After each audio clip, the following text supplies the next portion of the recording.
Welcome to our channel. Today we how to activate charitable giving with donor-advised funds at Fidelity. Full guide step by step clearly. To activate charitable giving with donor-advised funds at Fidelity, first, visit the Fidelity Charitable website. Create an account if you don't already have one. Log in to your Fidelity account. Navigate to the Donor-Advised Funds section.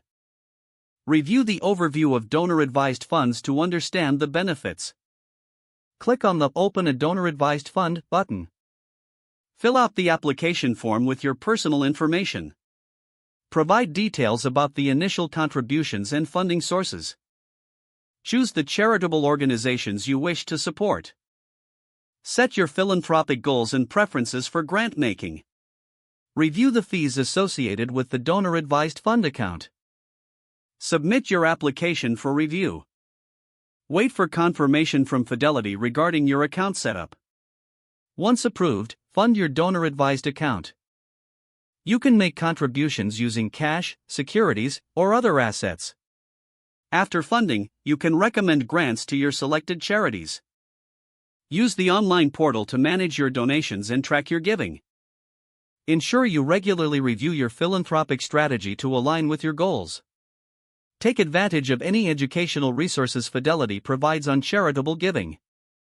Enjoy the benefits of your charitable contributions while maximizing your impact. If the page does not load, refresh the browser or try again in a private or incognito window. Make sure you are using the correct email address, then retype it carefully to avoid small typos.